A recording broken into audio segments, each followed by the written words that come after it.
Australia, or the Land of Oz. Comparing Australia with North America puts the size in perspective. We arrived in Cairns in October 1994. Yes, I know we wouldn't pronounce it like that, but the Aussies do.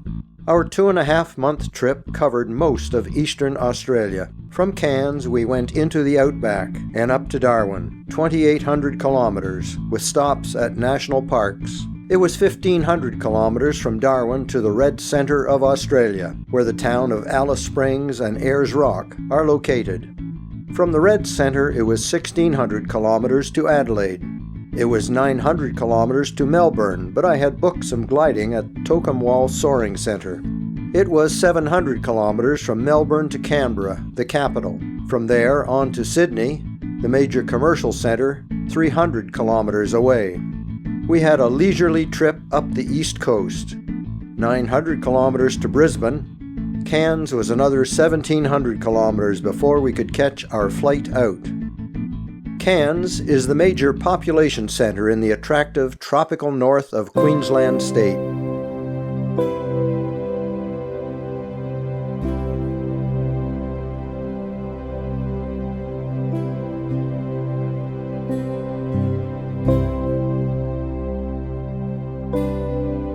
The beautiful beaches seem to stretch on forever.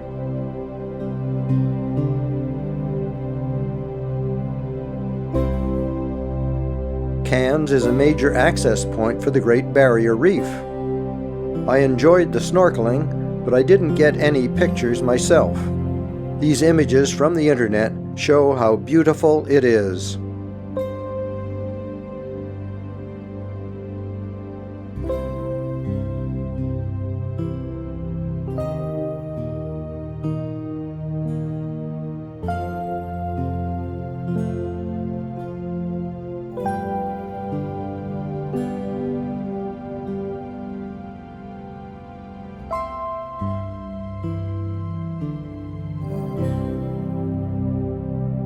Rita and our camper van that we picked up in Cairns can be seen here on a secondary road. We headed to the Atherton Highlands to start our touring. Our camper is the small one on the left in the campsite. The area is renowned for the numerous waterfalls.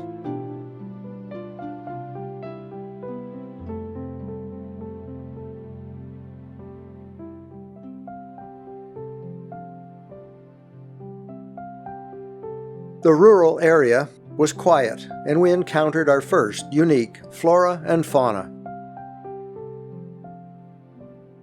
Just outside of Cairns, on our way north to Port Douglas and the Daintree, we stopped at Kuranda to watch an Aborigine dance troupe.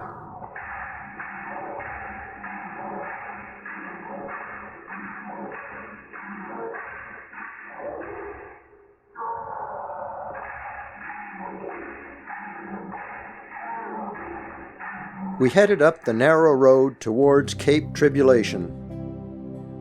The Daintree River, emptying here into the ocean, is considered the boundary of the wild, empty country to the north. We found a campsite and beaches that were almost empty.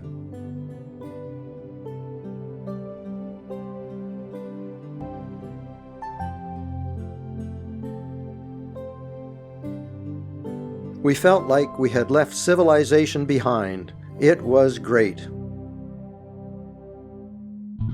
Encountering unique flora and fauna was continuous during this trip.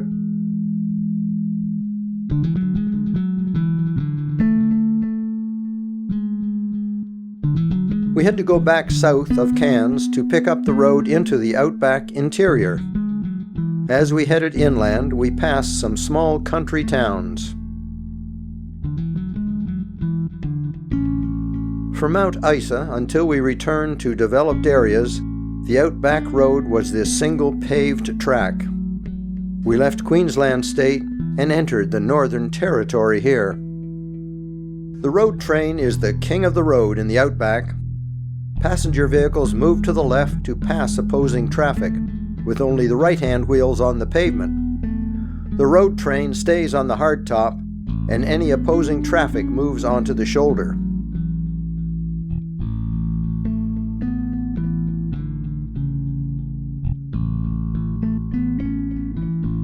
Roadhouses are a long way apart, so we stopped at every one we saw to top up with fuel.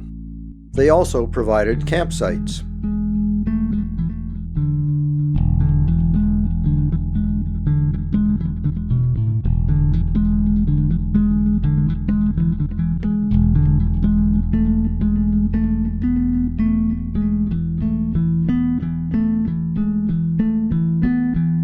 Heading towards Darwin, another 1,600 kilometers away, we continued west to the main north-south highway. At Mataranka Hot Springs, despite the fruit bats hanging in the trees, we stopped for an enjoyable soak. A short distance further is the Catherine Gorge. An amazing geological feature, it is made up of 13 deep gorges cut into the sandstone by the Catherine River. The national park containing the gorge is known as Nitmiluk, which means place of cicada dreaming. It is of great ceremonial significance to the local Jawon people, who are custodians of the park.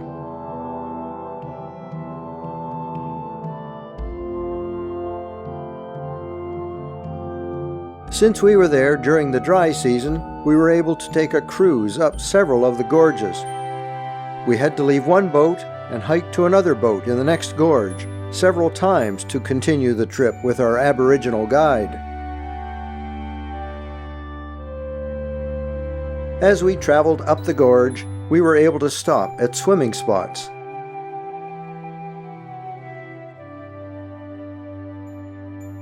And we saw some of the Aboriginal rock art. Kakadu was a major stop for us. It is the largest national park in Australia. It is half the size of Switzerland.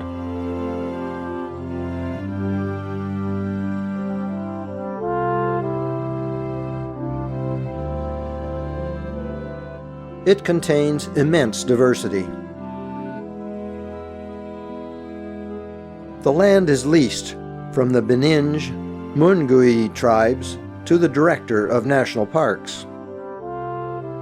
As we drove 250 kilometers into the park, using this ford at Cahill's Crossing, near Ubir, we could see bats called flying foxes in the trees. We spent 2 or 3 nights here, since there was so much to see.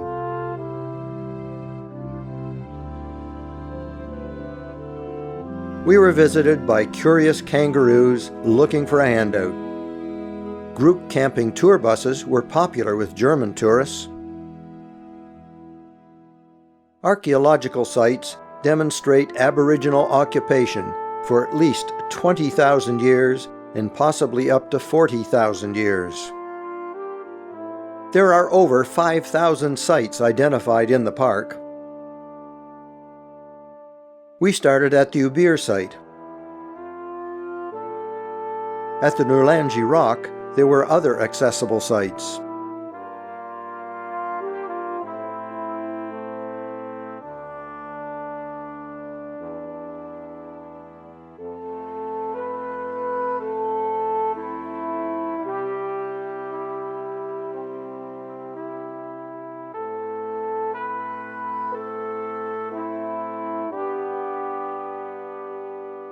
And close by, more at the Anbang Bang Gallery.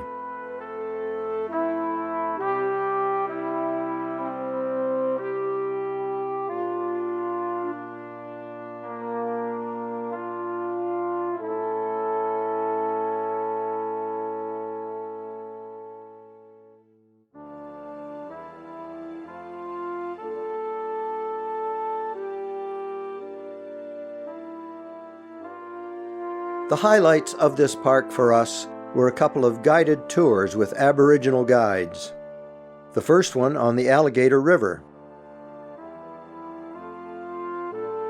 where he demonstrated spearfishing techniques. We saw saltwater crocodiles. They're the dangerous ones.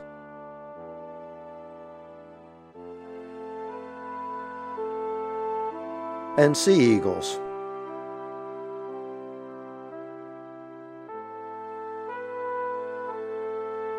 At a billabong on the river, he showed us a bag for the catch. From the river, we could see the rocky Arnhem Land.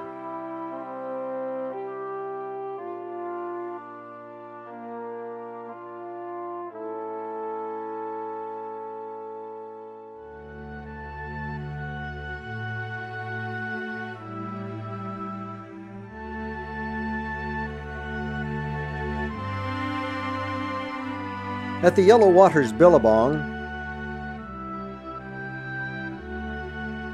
we saw many different birds.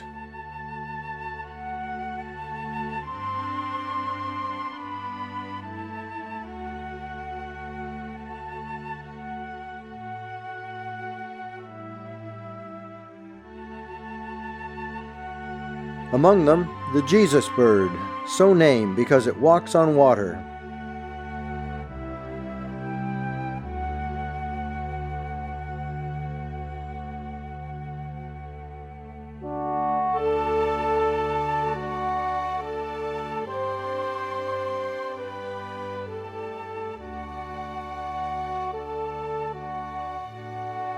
And another salty, a saltwater crocodile. Not one of the pools I could swim in.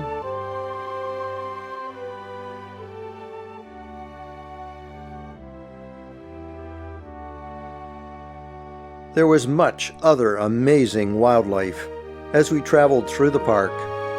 It was a fabulous place to visit with so many remarkable sights.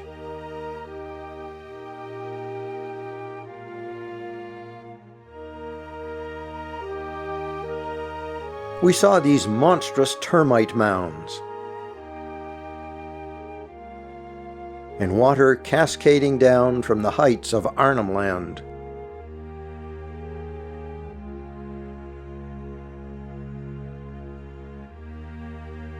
As the sun sets over Kakadu, we head on to our next natural wonder, Litchfield National Park.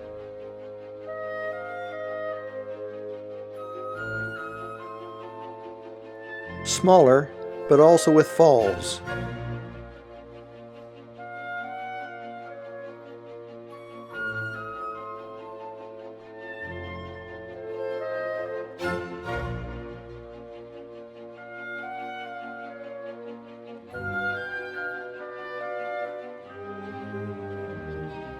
Pools to cool off in.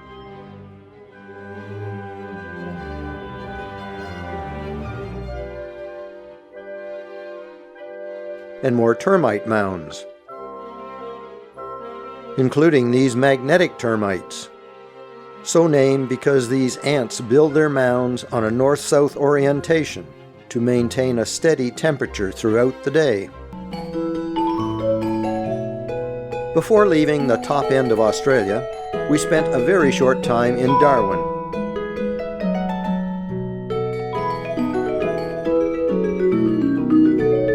My images from 1994 show a much smaller and quieter place than images from the internet in 2007 and 2015.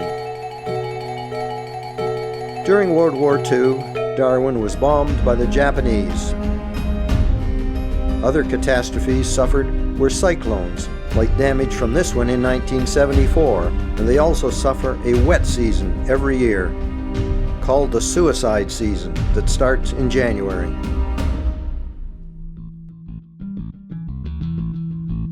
From Darwin to Adelaide is a little over 3,000 kilometers. The only significant town on the way is Alice Springs at the halfway point. On our way to Alice Springs, we stopped at the Devil's Marbles and the Barrow Creek Telegraph Station. The town was located here for the spring, and also the gap in the Macdonnell Range, seen here as we approach the town. It developed as a staging base to the north in World War II. It was a 4-day trip by camel train. remembered today by the Gan train, named after the camels from Afghanistan, and in an annual Camel Cup race. Uluru, the Aboriginal name for Ayers Rock, is about 500 kilometers from Alice Springs. I am accompanying our view of it with didgeridoo music, the instrument being played in the bottom left-hand corner of the screen. We climb to the top on this steep slope. From partway up, you can see how far it was down to the parking lot. The Australian outback is renowned for the flies that get in your eyes and nose, so Rita bought this net to keep them away. I did the walk around the base of the rock, a distance of about 10 kilometers, taking about 3.5 hours.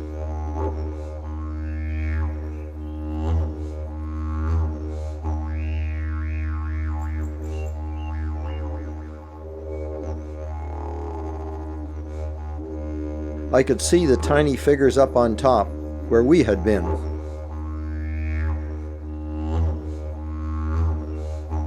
The view at sunset is spectacular. We stayed in a campsite near the base of the rock for 2 or 3 nights, where we saw this dingo. We went to other sites nearby. The Olgas are another amazing sight.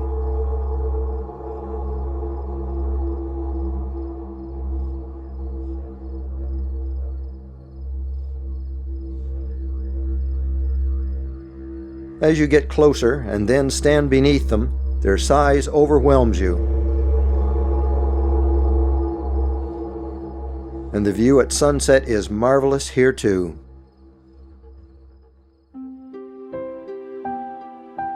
We also took a walk in the Kings Canyon.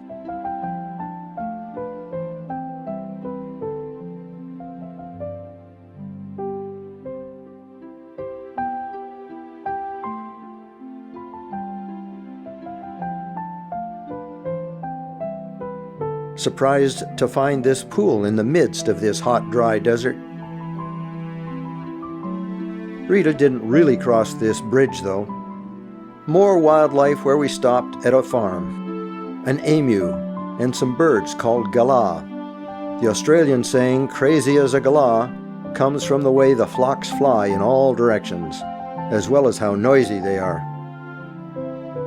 Coober Pedy in South Australia was renowned as one of the hot spots in Australia.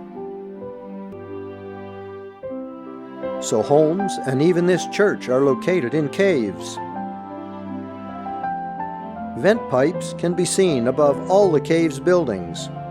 It was unaccustomedly cool when we got there.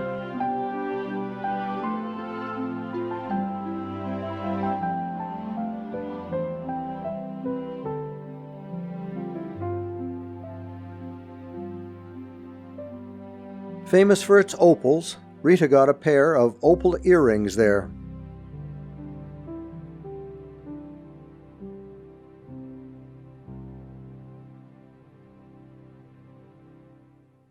When we reached the Clare Valley, we encountered rain, but tours of wineries cheered us up.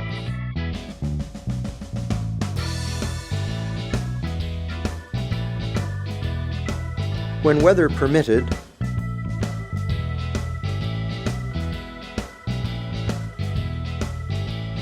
we toured small towns,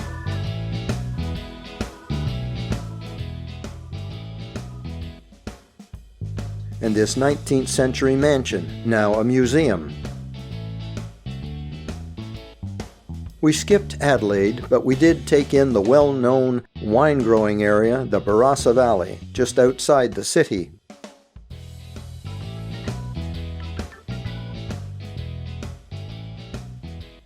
I had booked a glider at the Tocumwal Airport. On our way there, we followed the Murray River with its houseboats. In Swan Hill, we visited this recreated pioneer settlement with its log cabins.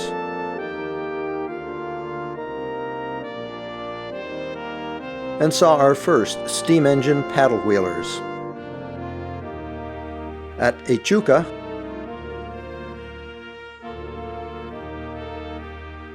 we took a trip on this steam-powered paddle wheeler. Since we were the only passengers, we were able to ride in the bridge and visit the engine room. In Tocumwal, I was too busy flying to take pictures, but these images from the internet give some idea. We spent over a week there, where I had the opportunity to fly with four-time world champion Ingo Renner.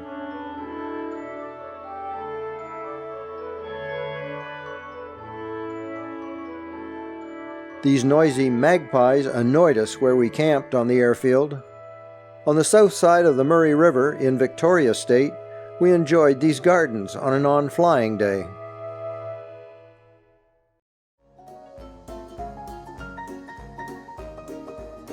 We took a roundabout route from Tocumwal to Melbourne. Our first stop was the Open Air Museum in Ballarat.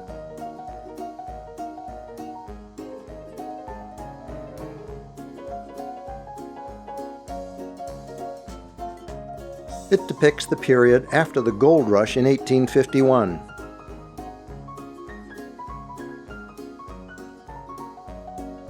The site comprises over 60 historically recreated buildings,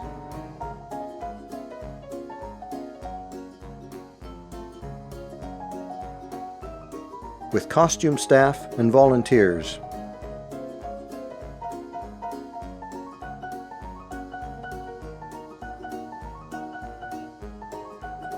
Rita is in front of a joss house for the Chinese laborers who were brought in. When we came down to the ocean's edge, we followed the Great Ocean Road for its impressive views.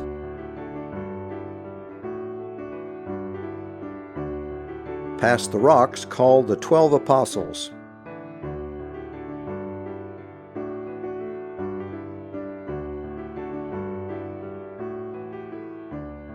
We stopped at Lochard Gorge to admire the interesting flowers.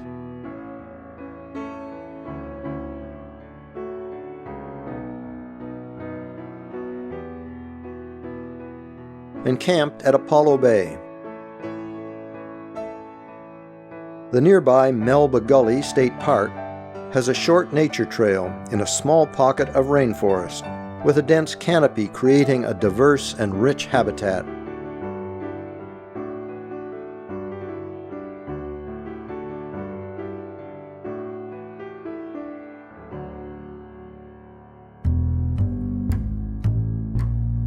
We spent several nights in the cosmopolitan city of Melbourne, since there are numerous interesting spots nearby.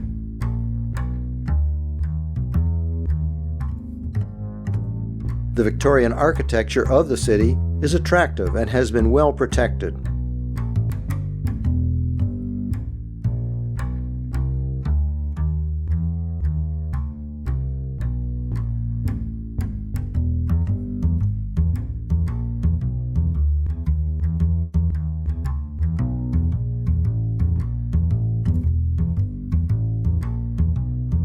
As a former oarsman, I stopped to watch the shells on the Yarra River. The Healesville Sanctuary is a short distance outside of Melbourne. As well as raptor flight demonstrations, there were numerous unique Aussie animals to see.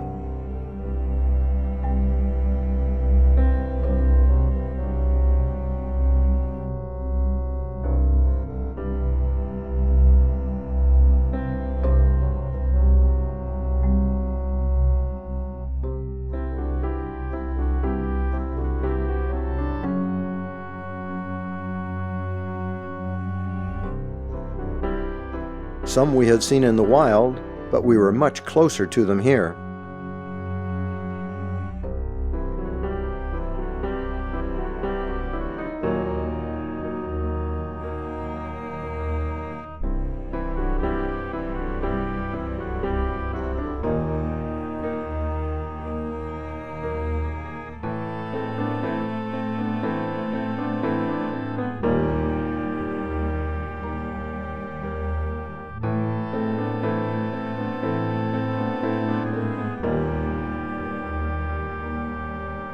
Phillip Island is a most popular attraction in the evening.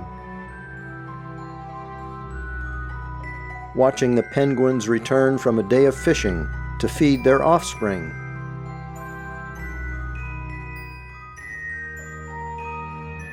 Something that occurs regularly every evening.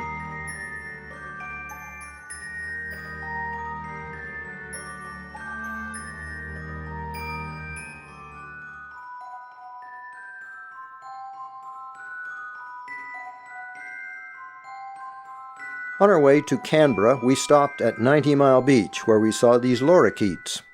When the colonies became the Federation of Australia in 1901, the city of Canberra was created as a very attractive planned city and located between Melbourne and Sydney. The original Parliament was opened in 1927, seen here in front of the new Parliament. The new Parliament stands impressively on a height of ground across the lake from the Anzac War Memorial. The World War I Gallipoli campaign still resonates strongly in Australia. I was interested in the Royal Military College Duntroon, since it was founded by an ex-cadet from my alma mater, the Royal Military College of Canada.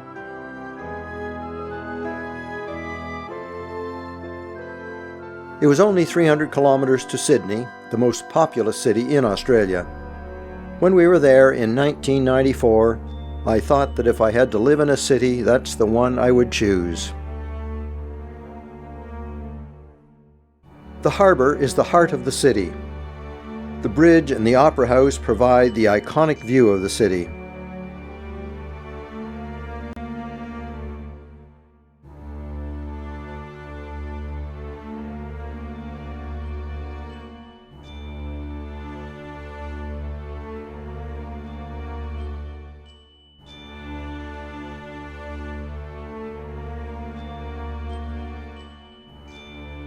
Through friends in Canada, we met people in Sydney. With one of them, we took the ferry across the harbour where we could see sailboats racing on a Sunday morning, and went to well-known Bondi Beach.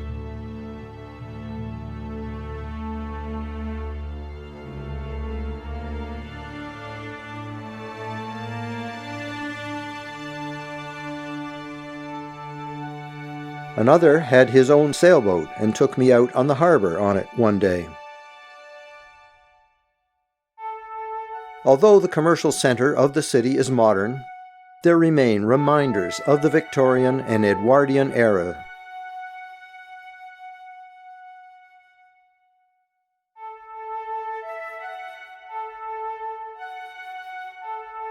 In the aquarium, we were able to safely get close to a saltwater crocodile. Although the Dutch were the first Europeans to arrive in Australia in the 1600s, the eastern half was claimed by Great Britain in 1770. In 1788, Captain Cook, commanding the first fleet of 11 ships and 1,500 people, half of whom were convicts, arrived to start the settlement as a penal colony called New South Wales at Botany Bay. We were now 2,600 kilometers from Cairns, where we would drop off our camper and fly out. We had time to make it a leisurely drive and take in interesting spots on the way north. Near Byron Bay, we could see some of the beautiful beaches along this coast, giving rise to names like Gold Coast and Sunshine Coast. Unfortunately, the sun was behind cloud at Surfers Paradise, but the weather was warm enough to stroll the beach. I had made contact with a glider pilot in Brisbane. He was working, but he suggested we go to his gliding club. It was less than 200 kilometers from Brisbane to the Darling Downs Soaring Club. We got there as they were having a Christmas party, and the next day I was able to get a flight in.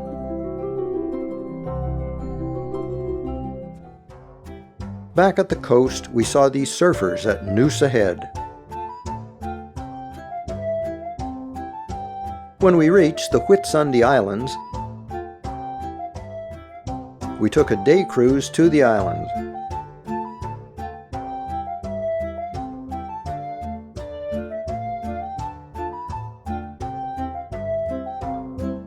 We enjoyed the white sand beach.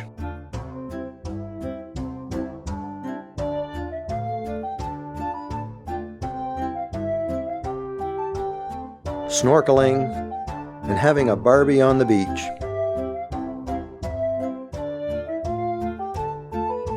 I kept my feet up so this goanna monitor lizard couldn't munch on my toes. Just south of Cairns, we stopped at South Mission Beach, where we saw these surf lifesavers, and in the background, a boom to keep the jellyfish away from the beach. We arrived in Cairns with a day to spare. After turning in our camper, we spent a night in a hotel with a fabulous seafood buffet and headed on to our next destination, New Zealand. But that is the subject of another video.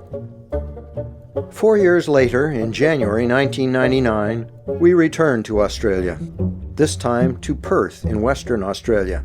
It is apparent that this is the largest state, but only the southwest corner, shown in green, is populated, and that's where we spent our time. The city of Perth was modern, pleasant, and clean. 3/4 of the state population lives in Perth. We rented an apartment for 2.5 months, about 10 kilometers north of the center of Perth. From both the front and the back, we could see the beach that was only a few hundred meters away. We used the walk path overlooking the beach most mornings. Our main activities during our stay were dancing with square and round dance clubs we joined. We enjoyed a picnic with dance friends we made here.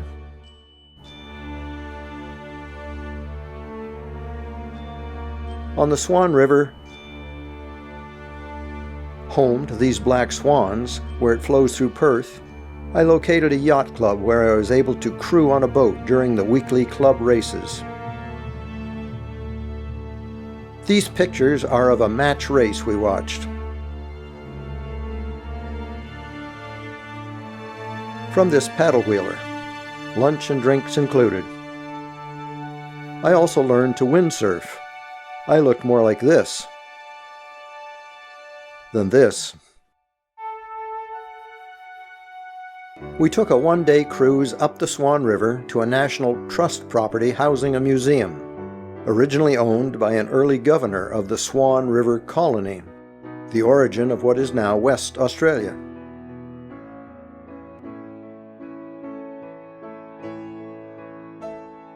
At the mouth of the Swan River is the port of Fremantle.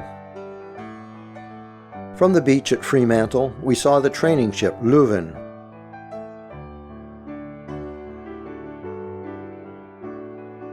At the Fremantle Museum, which used to be the lunatic asylum, we stopped for a rest. This area was originally seen by Dutch explorers in the 1600s, but it was settled by the British in 1829. It was a convict colony. The prison seen here and much of the public construction was done by convict labor.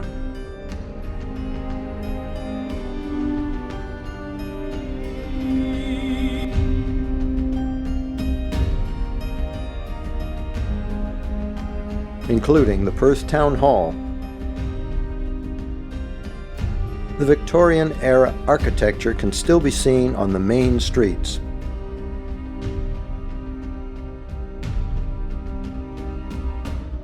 Just outside Perth are 2 national parks that we visited.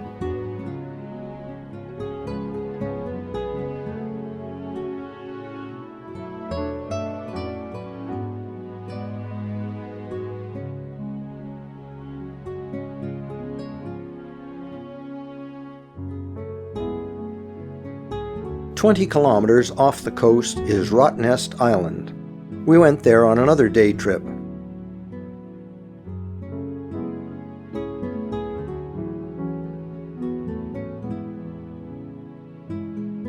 The attraction here are cute little animals in the marsupial family, called quokka. They are less than 2 feet long and are very friendly. When the Dutch first saw them, they thought they were rats, hence the name of the island, Rottnest. We rented a camper for our final 2 weeks. We headed north first to an interesting geological feature called the Pinnacle Rock Desert.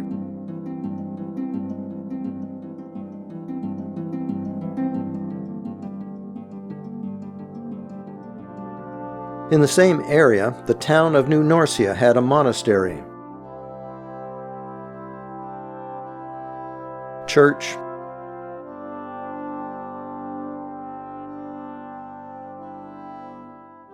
and former private school for girls.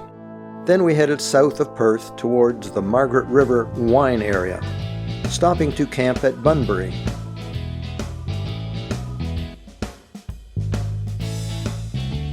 And taking in one of the wineries.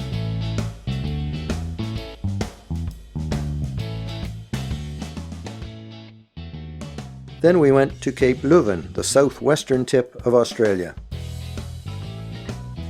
On our way to Albany, we stopped at the treetop walk through some giant, ancient, red tingle trees.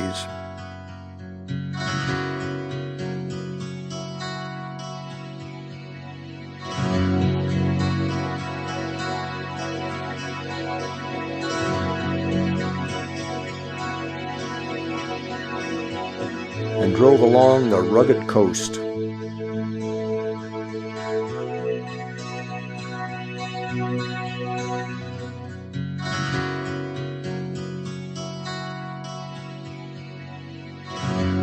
Albany is where the first colony was located on this west coast of Australia.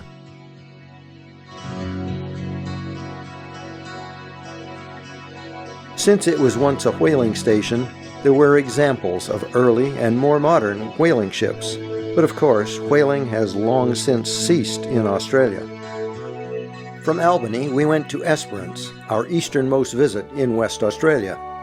We camped across the bay at Cape Legrand National Park, where we saw these wallabies looking for a handout.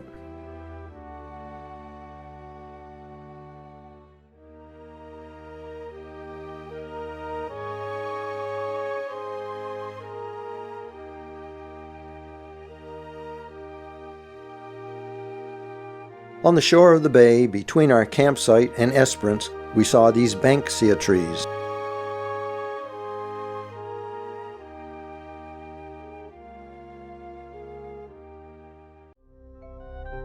From Esperance, we took a tourboat trip to Woody Island to see more wildlife.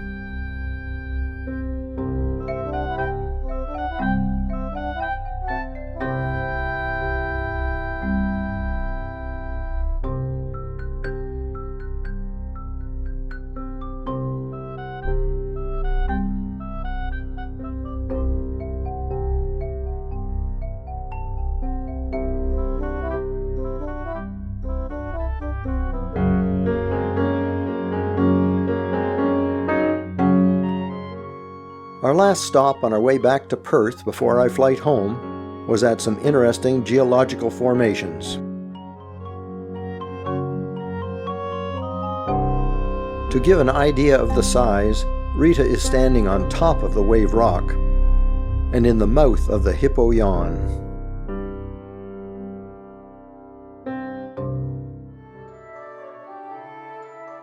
Although the icons of Australia are Uluru,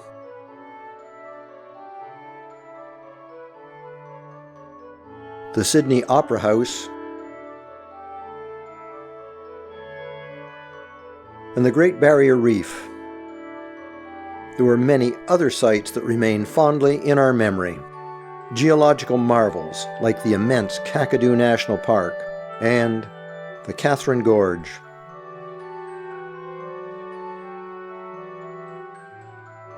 Australia is a young country. The continent has been home to the Aboriginal culture for at least 20,000 years, though.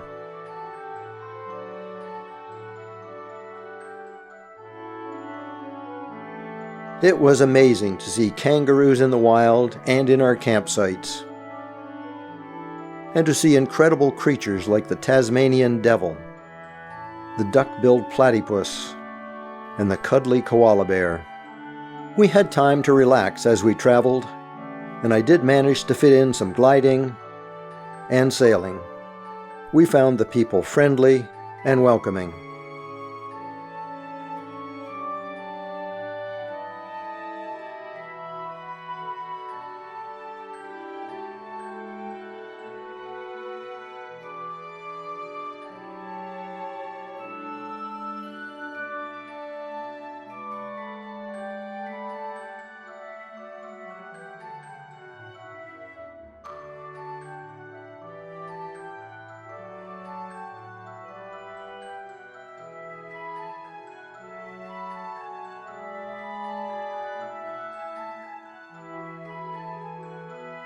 I had wanted to visit Australia since I was a teenager.